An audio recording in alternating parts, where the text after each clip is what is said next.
Some choices don't announce themselves with thunder or lightning. They arrive in silence, hidden in shadows, bleeding into the dirt behind your barn. Callan Merritt had owned his small piece of frontier land for 7 years, raised 3 mules from foals, and never once found another human being on his property, until the morning he walked out to check the water trough and saw the blood trail leading into the old grain shed. Fresh blood, still wet, and 2 sets of footprints, both small, both dragging. He stood there with his hand on the shed door, knowing that whatever was on the other side would demand something from him. What he didn't know was that before the sun set that day, he would lose everything he owned, and that an army would arrive at his door looking for exactly what he'd just found. Callan pushed the door open slowly. The hinges screamed. In the corner, pressed against the far wall like cornered animals, 2 young women stared back at him.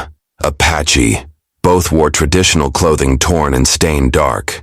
The older one held a piece of broken wood like a weapon, her arm shaking from either exhaustion or injury. The younger one couldn't have been more than 16 or 17, her face pale beneath brown skin, eyes wide with terror that went beyond simple fear. She was hurt bad. Callan could see that immediately. He raised both hands, palms out, took 1 step back toward the door to show he wasn't trapping them. The older woman said something sharp in her language, pulled her sister closer. Callan noticed the older one's shoulder then. The fabric there was soaked through, the blood still flowing. Not a graze, not a scratch. Something had gone deep. How long have you been here? He thought. And who did this? He spoke slowly. Are you hurt? The obvious question, but he needed to say something.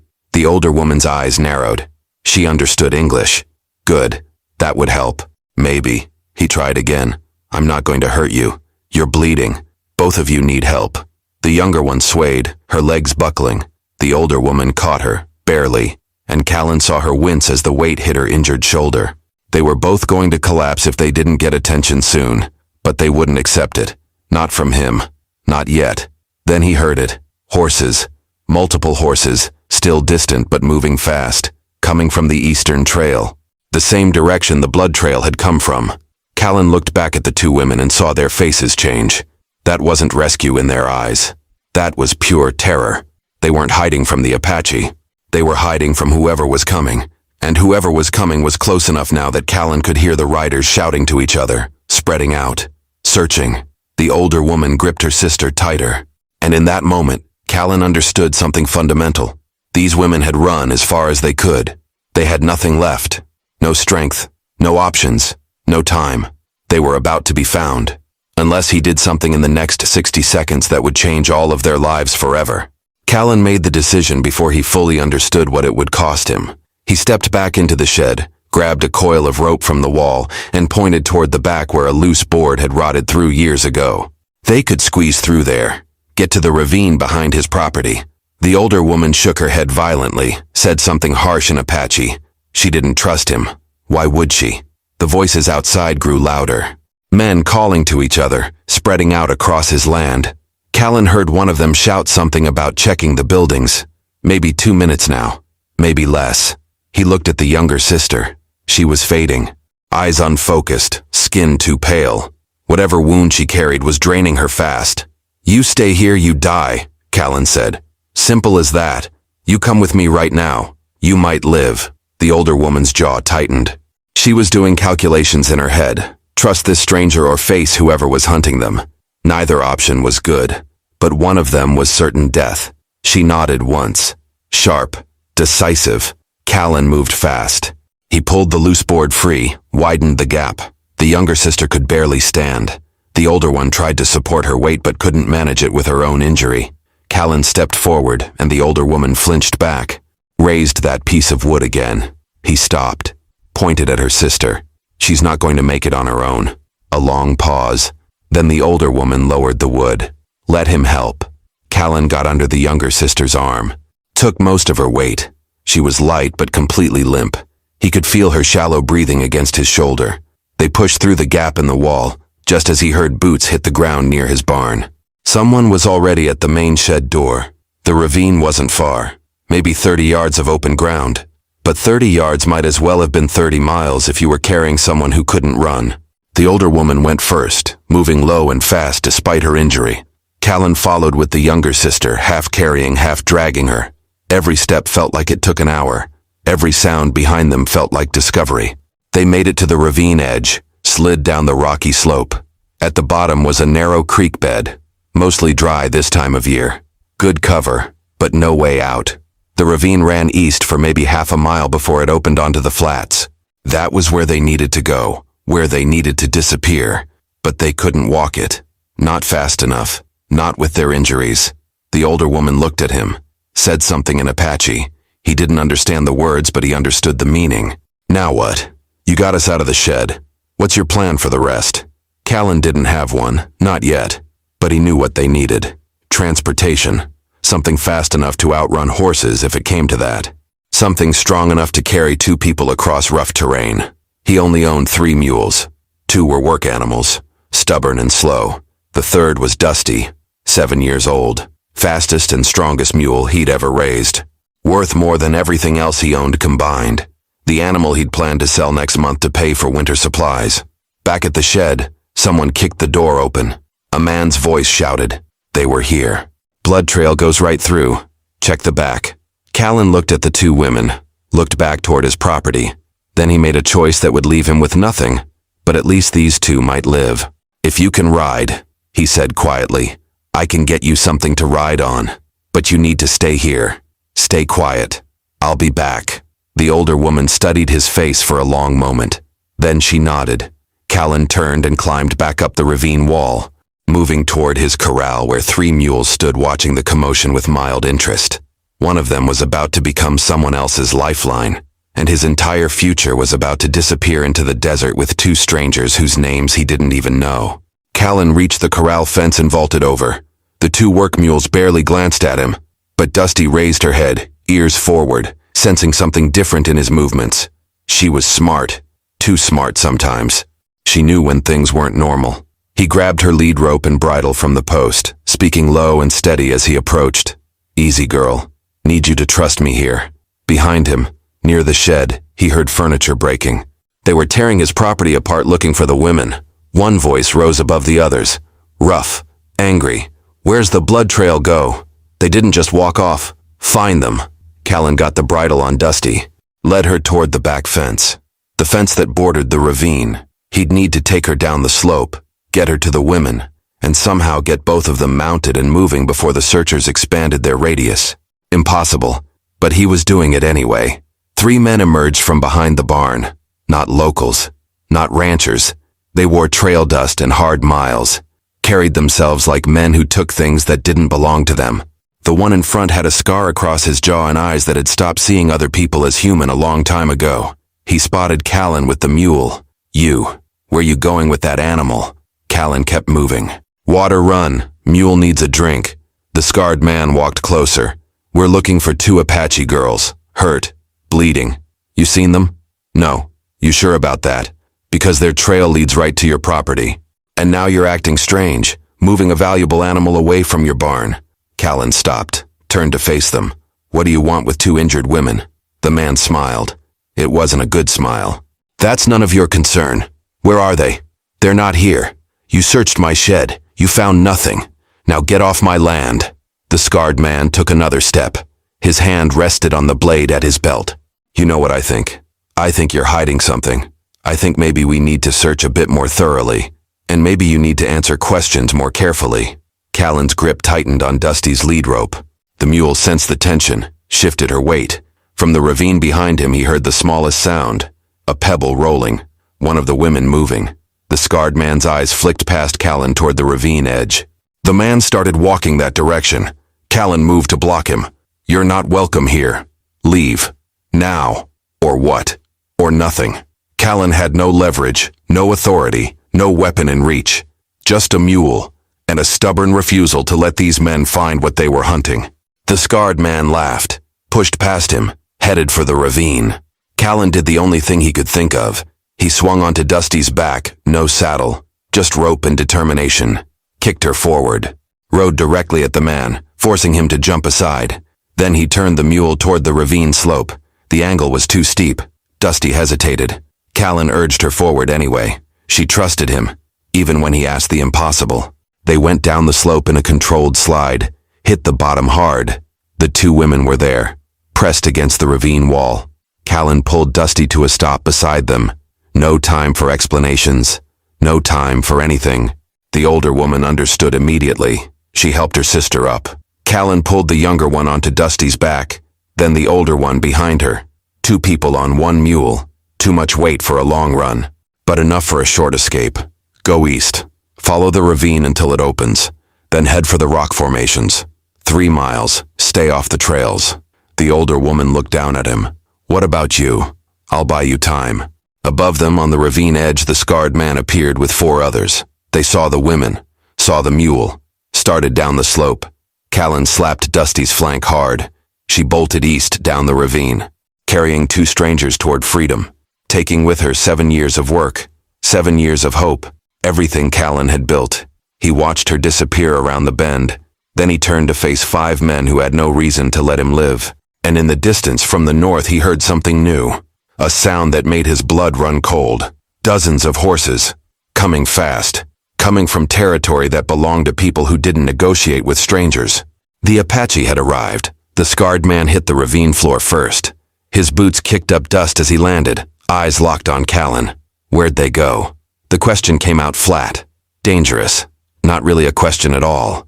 Callan backed up slowly, kept his hands visible. East, following the ravine, maybe half a mile by now. The man gestured to 2 of his companions. Go, run them down. We need those girls alive. The 2 men took off running, boots pounding the dried creek bed. The scarred man stayed, watched Callan with the same expression a snake uses before it strikes. You just made a very expensive mistake. They're people, not cargo. The man laughed. You don't know anything. Those girls are property, promised to a buyer 3 territories over, worth more money than you'll see in your entire pathetic life, and you just helped them escape on your best animal. Callan felt something cold settle in his stomach. Not ranchers, not settlers with a dispute. Slavers, men who bought and sold human beings like livestock. He'd heard stories about them working the territories, taking Apache women and children when they could, selling them to mines, to wealthy buyers who wanted servants they could treat however they wanted. He'd never believed it was this organized, this brutal. How'd you find them? Bought them from a corrupt agent 2 weeks ago. They escaped during transport. Been tracking them since. The man stepped closer. We don't lose merchandise. Ever. And we sure don't let some dirt farmer with 3 mules interfere. Behind Callan, the other 2 men reached the ravine floor. 5 total now, all armed, all focused on him. The sound of Apache horses grew louder, close enough now that Callan could hear individual hoofbeats. Maybe 2 minutes away, maybe less. The scarred man heard it too. His expression changed. Apache. Perfect. Just perfect. He looked at his men. We need to move. Now. But he didn't move. Instead, he pulled the blade from his belt. Long, curved, designed for intimidation as much as damage. You cost us 2 expensive assets. You're going to tell us exactly where they're headed, every detail, or I'm going to leave you here bleeding for the Apache to find. Callan backed up until his shoulders hit the ravine wall. Nowhere left to go. I told you. East, following the ravine. That's all I know. Liar. The blade came up. Callan saw his death in the man's eyes. Then the sound of horses became thunder. The entire ravine seemed to shake with it. The scarred man's head snapped toward the sound. At the ravine entrance, dust rose like a storm. Through it came riders. Dozens of them. Apache warriors on horseback, moving in formation, surrounding the ravine exits with practiced precision. At the front rode a man in ceremonial dress. Older, weathered, wearing a headdress that marked him as someone important. A leader. His face was carved from stone and fury. His eyes swept the ravine, took in the 5 slavers, took in Callan pressed against the wall, took in the blood trail that led nowhere. The scarred man and his companions froze. You didn't run from Apache. You didn't fight them when outnumbered 20-1. You stood very still and hoped they had other priorities. The leader raised one hand. His warriors stopped. Perfect silence except for the sound of horses breathing. The leader's gaze settled on Callan, held there, studied him with an intensity that felt like being weighed on scales that had never shown mercy. Then the leader spoke. His voice carried across the ravine like wind across empty land. Where are my daughters? Callan's throat went dry. Daughters. The two women he'd just helped escape, the ones he'd given Dusty to, the ones who were now 3 miles away and getting farther every minute. He was standing in front of their father who commanded an army, their father who looked like he was deciding which pieces of Callan to separate first. The scarred slaver tried to speak. "We were just..." The Apache leader's eyes shifted to him. Just that look, nothing else. The slaver went silent, swallowed hard, took a step back. The leader looked at Callan again, waited. Behind him, every warrior sat perfectly still, weapons ready, faces impassive, waiting for orders, waiting to see what their leader would do to the man who might know where his daughters were, the man who might be responsible for hiding them, the man who was about to answer a question that could end with his body left in the sand as warning to others. Callan's mind raced through options. Lie, and these warriors would know. Tell the truth, and admit he'd helped the daughters of an Apache leader escape. Neither path looked like survival, but standing silent wasn't an option either. The leader's hand rested on the weapon at his side, waiting. "They went east," Callan said. His voice came out steadier than he felt. "Following the ravine, I gave them my mule so they could move faster." The leader's expression didn't change. "You helped them." "Yes." "Why?" "Because they were hurt. Because men were hunting them." Callan gestured toward the slavers. "These men?" The scarred slaver stepped forward quickly. "That's not true. We were searching for stolen property." This man interfered with legitimate. The leader's gaze shifted to him again. The slaver's words died in his throat. Something about the leader's eyes made lies impossible, made breathing difficult. "How were they hurt?" the leader asked Callan. His tone was careful now, controlled, like a man holding something dangerous that might break free any moment. Shoulder wound on the older one. The younger one was worse, pale, weak, lost a lot of blood. The leader's jaw tightened, the only visible crack in his stone composure.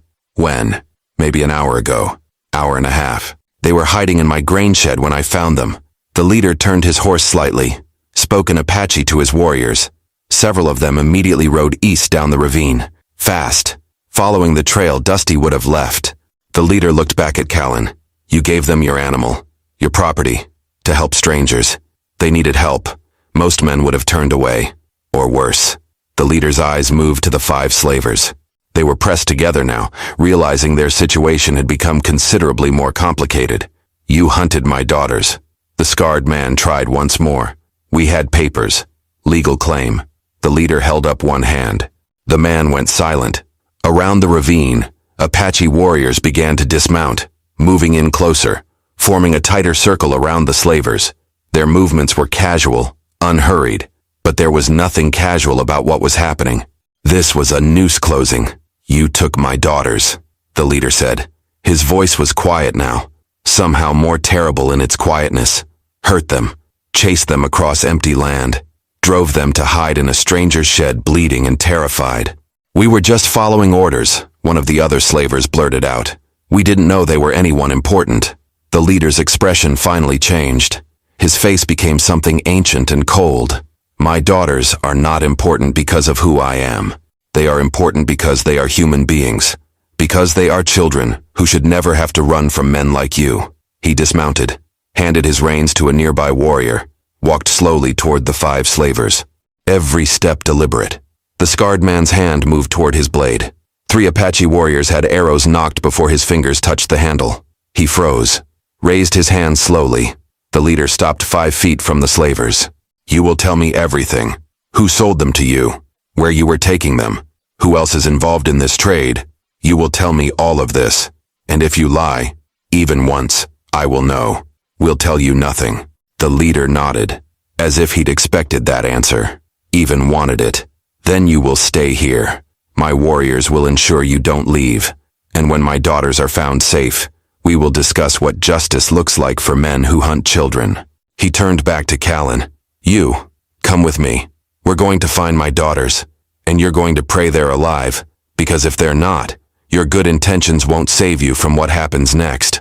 2 warriors flanked Callan immediately.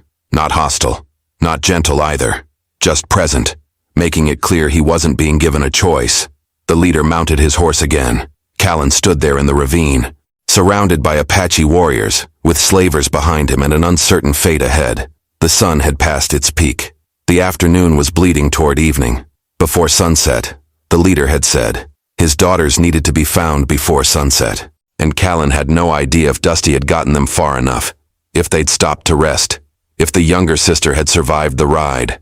All he knew was that he'd made a choice that morning, a choice that had cost him everything he owned, and now he was going to discover whether that choice had been noble sacrifice or fatal mistake.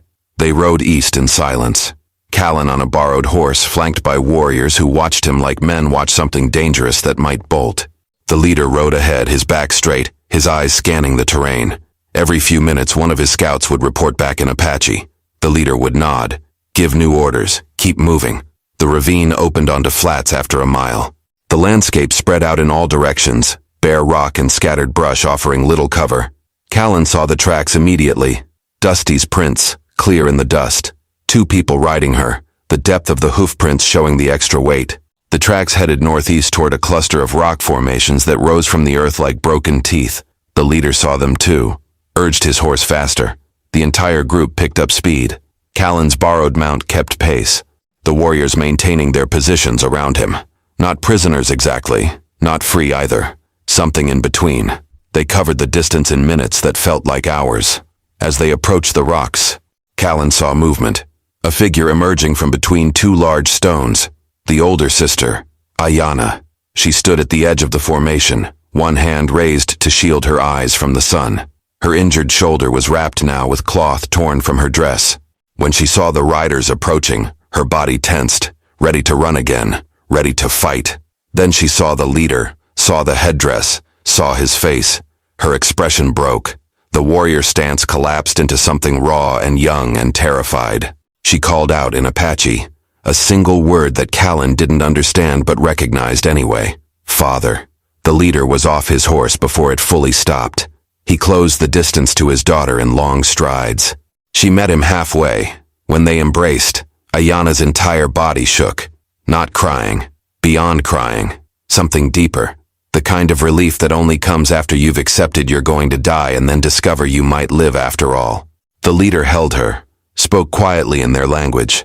His voice was gentle now. All the stone fury from earlier had transformed into something else. Something that looked like a man barely holding himself together. After a moment he pulled back, checked her shoulder wound, asked questions. She answered, gesturing toward the rocks, toward where her sister waited. The leader turned to his warriors, gave orders. 3 of them immediately dismounted, grabbed supplies from their packs. Medicine, water, food. They moved toward the rocks. The leader followed. Ayanna walked beside him, leaning against her father's shoulder. Callan stayed mounted, uncertain. One of the warriors gestured for him to dismount and follow. Not a request. Between the rocks, in a space barely wide enough for 2 people, the younger sister lay on a makeshift bed of blankets. Someone had cared for her, cleaned her wounds, made her comfortable. She was unconscious but breathing, alive. The leader knelt beside her, put his hand on her forehead, spoke her name softly, Kami. She didn't respond, but her breathing was steady.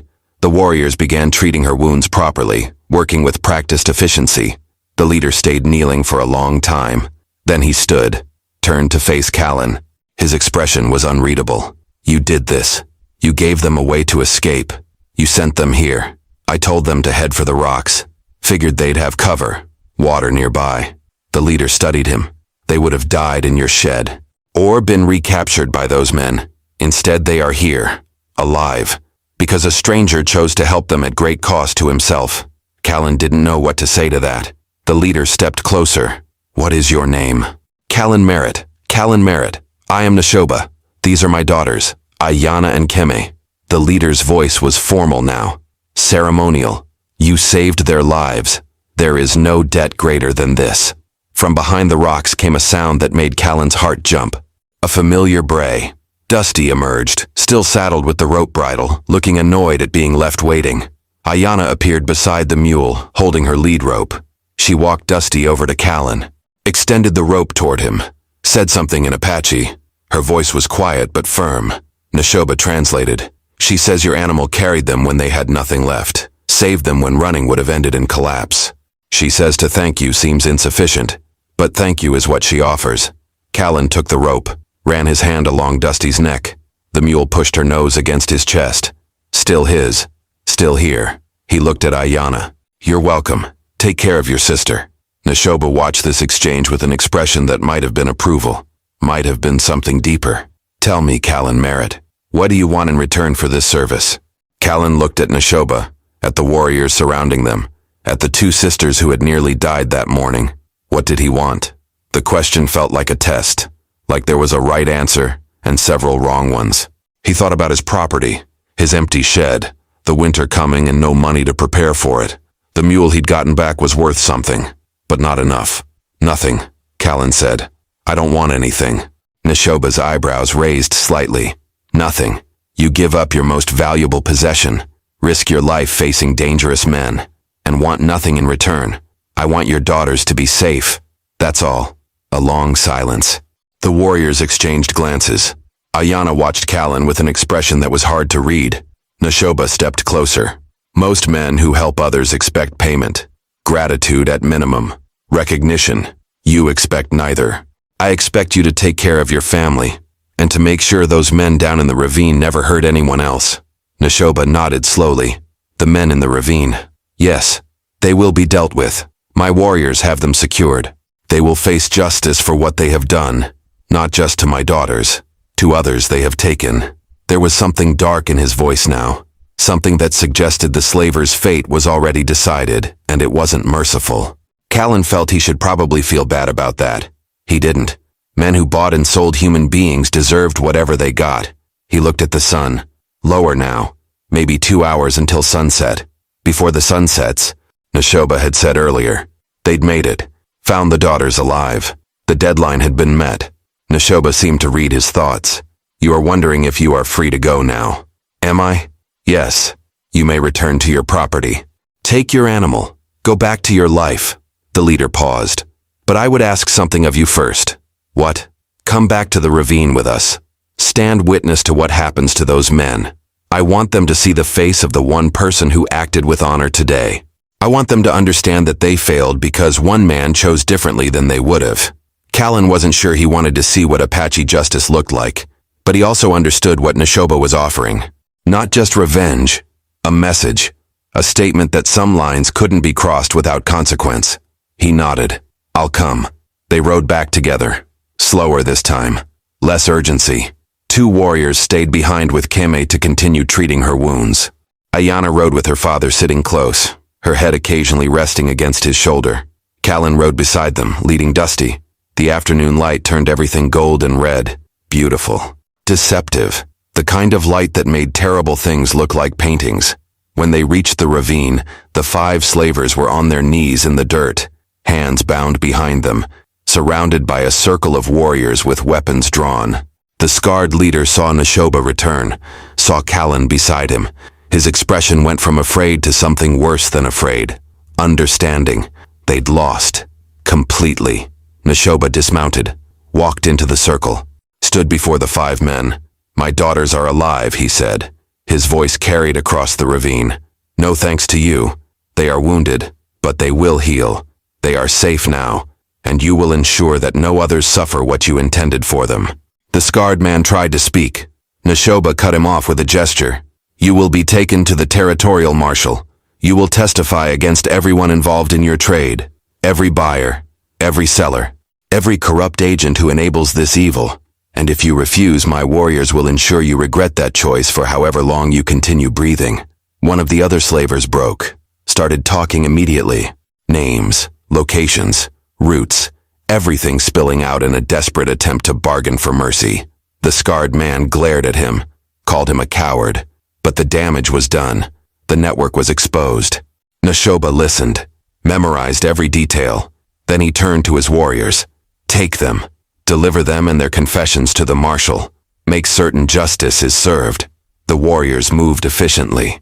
Within minutes, the 5 slavers were mounted on horses, still bound, being led away by armed escort, their fate sealed by their own words.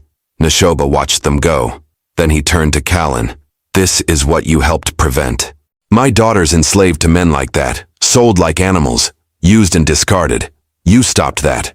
Whatever you think you did this morning, Understand, it was more significant than you know. Callan looked at the empty ravine. The shadows growing longer. I just gave them a mule. You gave them hope. You gave them a chance. In a world where most would have looked away, you chose to see, to act. That is not common. That is not small. The sun touched the horizon as Neshoba and Callan stood at the edge of the ravine. The warriors had departed with their prisoners. The blood in the dirt was already drying. Soon there would be no evidence that anything had happened here. Just another empty space in the frontier. But both men knew different. You still refuse payment, Neshoba said. It wasn't quite a question. I have my mule back. That's enough. Neshoba shook his head slowly. It is not enough. You risked everything. Your property, your future, your life.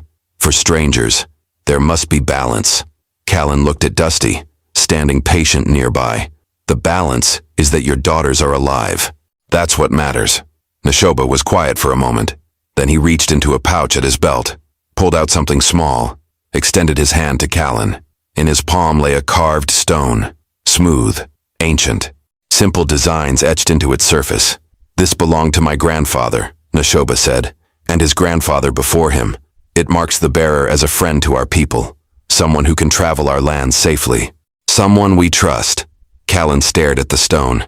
That's too valuable. Value is determined by what something represents. This represents debt paid and honor recognized. Take it. Callan took the stone. It was warm from Neshoba's hand, heavier than it looked. He closed his fingers around it. Thank you. There is something else. Neshoba gestured toward the north. My people camp 3 miles that direction. Ayana insisted I tell you this.